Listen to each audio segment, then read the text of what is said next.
जय श्री राम. जय. माझं नाव मीनाक्षी गोळीकर. मी पुसद या अंगारी आहे आणि या शिबिराची माहिती मला कैलास अप्पा सर्वे यांच्या मुलीचं सांगितलं माईक जवळ करा. माझ्या मुलाशी झालाय. त्याच्यामुळे आमचे नवीन नातेसंबंध तयार झाले आणि तिथे मला कळालं की ते नॅचरोपॅथीचं पुस्तक वगैरे बघितलं आम्ही आणि मग त्याला विचारलं हे काय आहे आणि तिने सांगितलं की असं असं आजाराबद्दल आहे.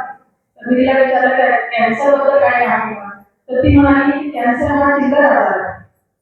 आणि मग तिथे शास्त्रज्ञ पण आले होते आणि त्यांनी मला सांगितलं की तुम्ही अमरावतीचं शिबिर करा, तुम्हाला समजेल.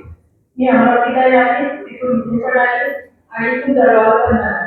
मला या 12 दिवसात कॅन्सरपेक्षा मला वाटते ऍसिडिटीचा फार त्रास होता, हाय ऍसिडिटी. मला तो सगळ्यात मोठा वाटेल आणि इथे 2 तारखेपासून मी एखादी गोळी घेतली आणि फक्त एक दिवस मग केल्यानंतर तोही आराम मिळाला. आणि विशेष सांगायचं म्हणजे आम्ही एका बायकाचं होतो आणि ते सर्वांना बोलण्यासाठी होता त्या 2 दिवसात तो मुलीच आलेला नाही. अभ्यास केलेला आहे. धन्यवाद.